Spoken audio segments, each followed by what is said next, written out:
Welcome to my channel. I'm Mussetta Lee Storm, and today I'm making 3 more recipes that you can make on or around the spring equinox. The first recipe I'm going to be starting off with is dilled red skin potatoes.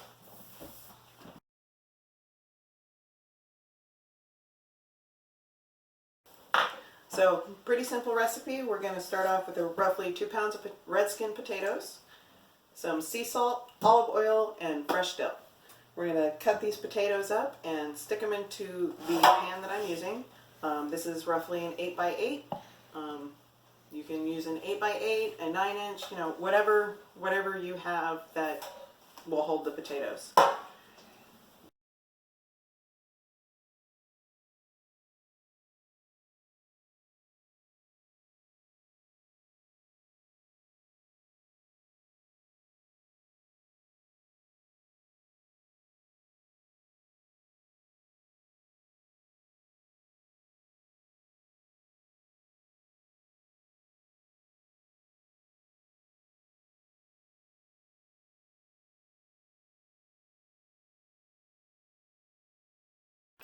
Doesn't make the whole tater bad, just parts of it.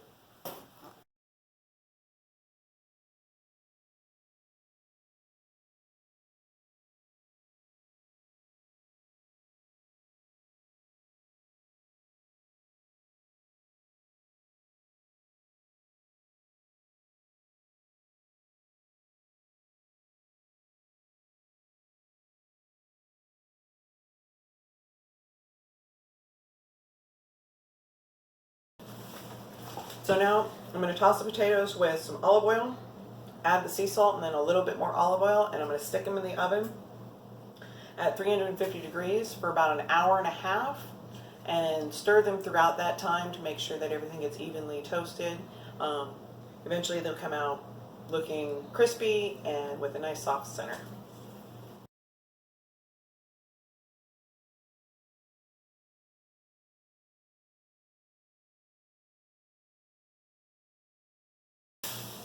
I prefer to use pink Himalayan sea salt, but whatever sea salt you have on hand is, or that you prefer, is good.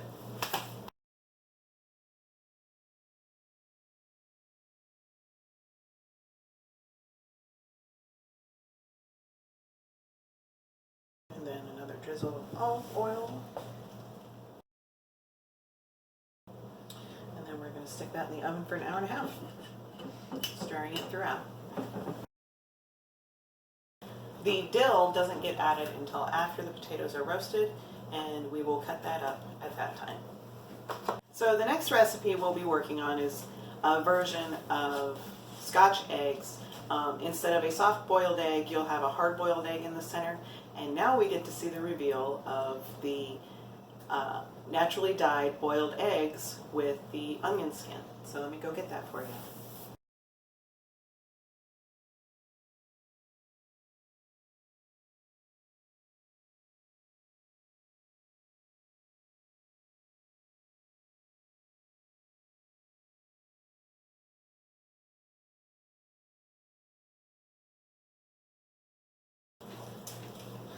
So these are still drying,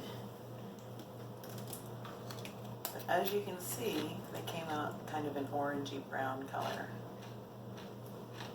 And this one came out with a really interesting top and bottom kind of ombre look where it's darker to lighter.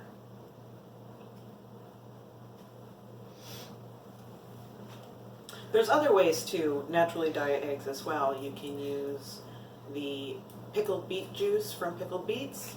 You can, to get a pink or red color, you can use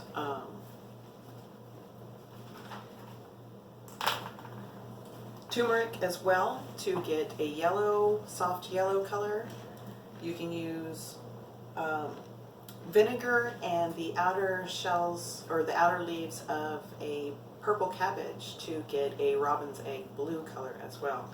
Now the robin's egg blue and the vinegar, when I learned about it, it says to leave it there for 24 hours. Vinegar will deteriorate the shell of an egg, And when I got to mine, when I tested it, it was very soft and almost like a wet paper. So I don't recommend actually doing that. I recommend maybe at most 8 hours of soaking your egg. Also, the robin's egg blue does scratch off. Just a light little scratch from even your fingernail will take the color right off. But it is very pretty, and it will look like the egg is going to come out purple and not blue. But once it dries, it turns a beautiful, beautiful blue color. I will have the test eggs that I did over a week ago up on my Instagram, either before or after this video is posted. So going forward, I am going to make the outside of the Scotch egg and peel the eggs as well and get that started.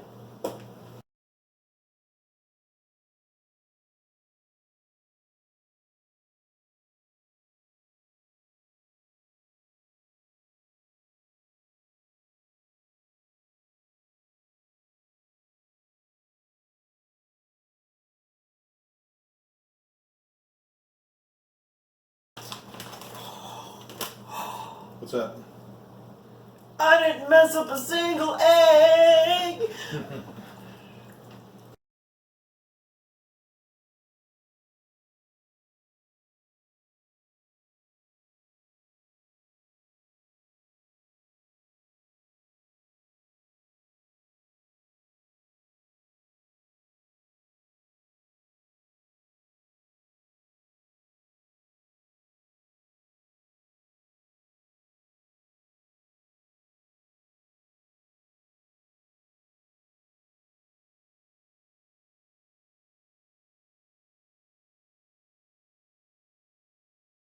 Okay, so I have the meat coating ready for the eggs, and right now what I'm actually going to do is set this aside for just a few moments and get started on the third recipe that we're going to be doing, which is a miso soup with tamari.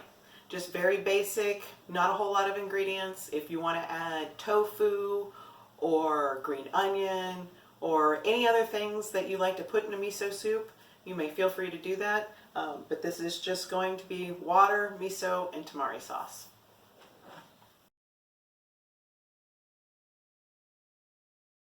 So I'm going to start out by putting the hot water on the stove and heating it up.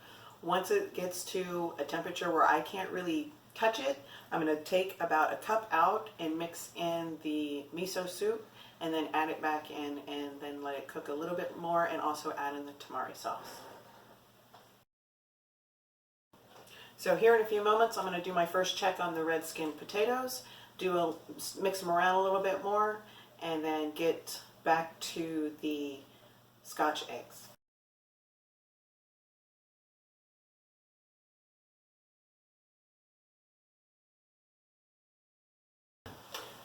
Yellow miso. Oh, I love, love, love, love the smell of miso. And I love, love, love the taste of this soup. It's just, I love the taste of soy sauce. I'm not even like, this is going to be gross and all that, but I could literally drink soy sauce, to be perfectly honest, because of how much I love the taste. I don't, just to be clear, I don't.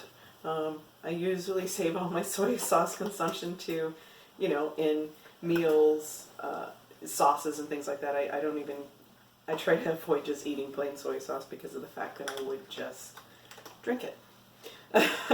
So this just makes me feel like I am drinking soy sauce, and I absolutely love it. And so, yeah, just thought I'd share that. And so I'm going to mix it into this hot water, blend it all together, and then pour it back into the rest of the hot water. If you have one of those miso strainers that you can stick right on the side of your pot, you can do that too. It's really up to you how you want to do this.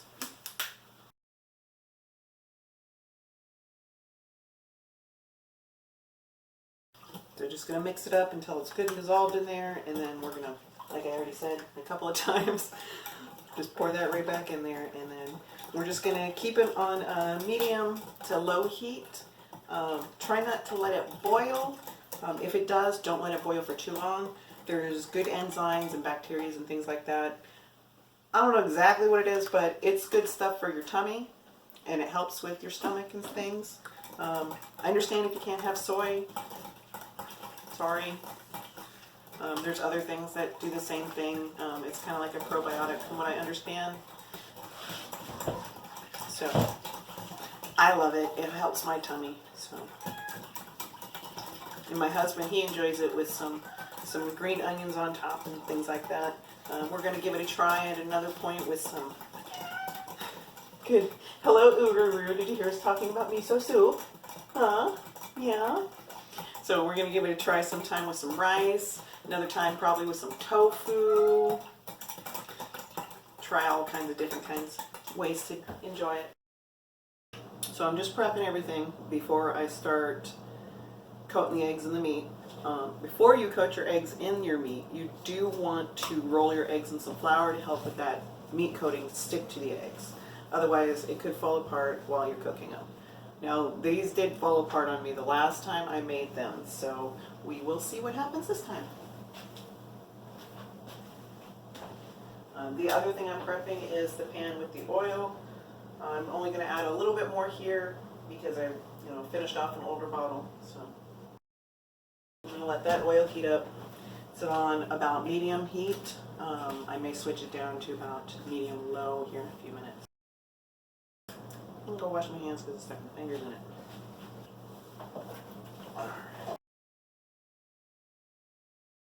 Just going to whisk up this egg, get it nice and mixed up because we're going to roll the eggy meatballs in them.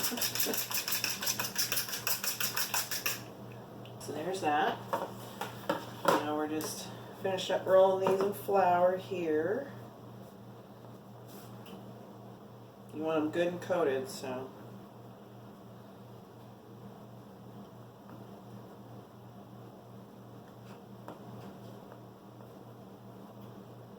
And then as I wrap the eggs in the meat, I'm actually going to stick them on this parchment paper. And then once they're all done, that's when I'm going to do the flour, egg, and breadcrumb over them. And then put them in the oil.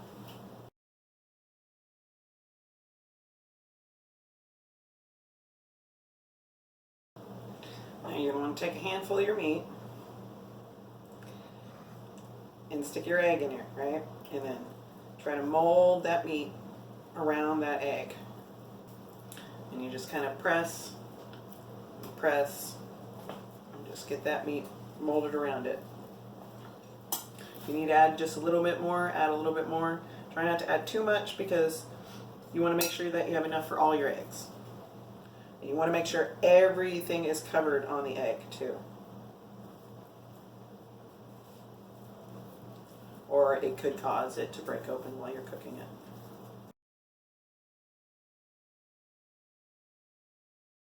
Okay, there you go. That's one. 5 more to go.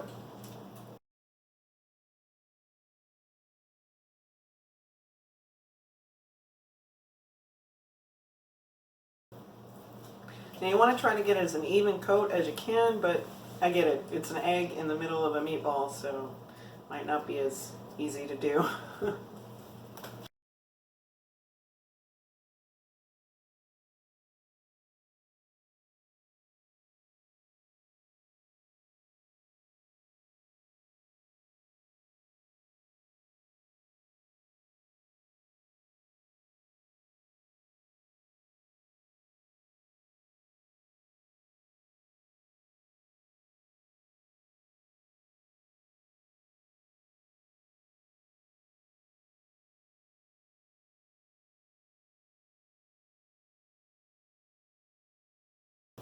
All right, so there I go. I got 6 of them done.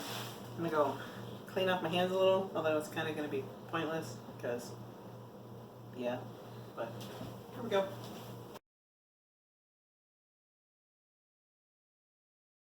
So I'm going to check on the red skin potatoes here in a few seconds, and then I'm going to start by doing 3 of these at a time because I found that trying to do all 6 makes it really hard. And the other thing that I found that makes it easier to do this is You stick them in the oil and you spoon the oil over top of them to brown them. All right, that was the buzzer for the red skin potatoes, so I'm going to go ahead and check on those, mix them around, and then stick them back in.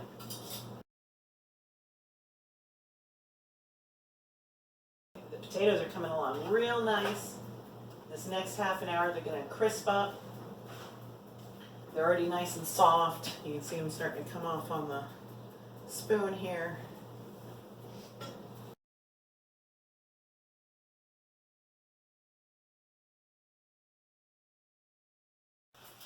This is for when I pull them out of the oil, so that way they aren't super oily and they catch on the paper towel.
So I'm just finishing up with these last two, and then I'm going to drain off your oil and make the sauce.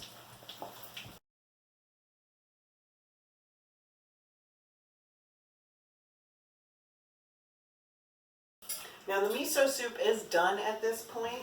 It's nice and hot. You can go ahead and fix yourself a bowl of it. The potatoes are about to be done, and the sauce is all that's left to go with the Scotch eggs. So I decided that because I was concerned about the temperature of the oil and pouring it into a container, that I just set it off to the side to cool down, and I'm going to use this pot to make the sauce, and then I'm going to roll each one of the Scotch eggs in the sauce and then set it onto another plate. And then that will complete the Scotch eggs. So the sauce, it's nothing spectacular. It's just some ketchup and some Worcestershire sauce.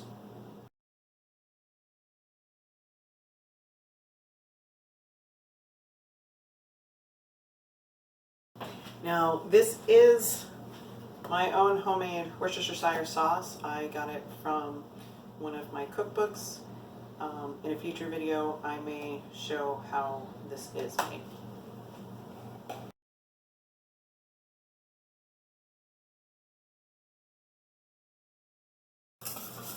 I find the whisk often mixes ketchup and other thick sauces together a bit better than just using a spoon.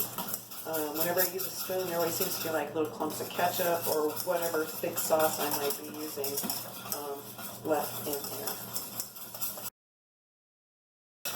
There it is mixed together. It just kind of looks like a dark barbecue sauce. You put it on the heat for just a few moments, not long. And we're going to just take and roll these in there and scoop them back out. Put them on this other plate. And here in about 20 seconds, we're going to have potatoes. In which case, you need to cut about 2 tablespoons of dill, or less, depending on what you like. And then I also am cutting up some green onion for my husband to enjoy on the miso soup.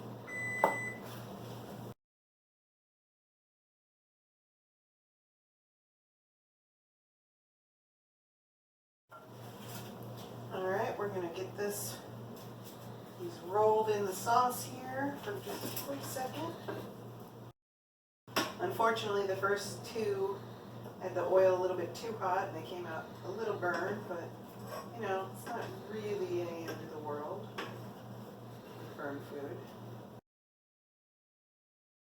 This is starting to bubble some, so I just turned it down.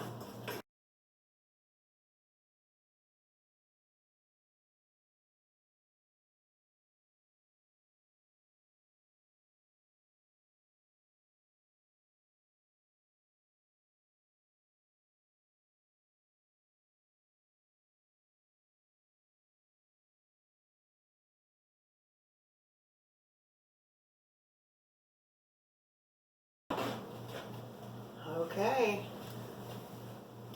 there you go. Earthy Scotch eggs. So we're just waiting on those dilled potatoes, and I'm going to get started on cutting up this dill right now.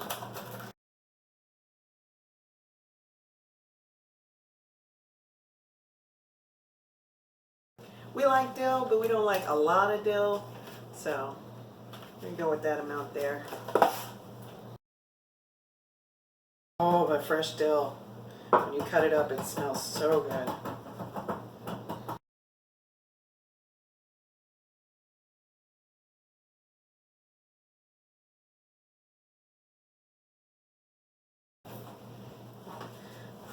Chopped dill doesn't go nearly as far as you think it will.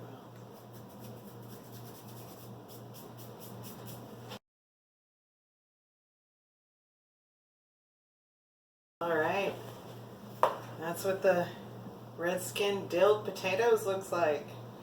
So I'm gonna cut up these 2 slices of onion for my husband so he can enjoy them with the miso soup. And that actually completes our video. I hope you guys have a wonderful spring equinox. Happy Ostara. And come join me in the next video. I'll have my Instagram link down below. Bye!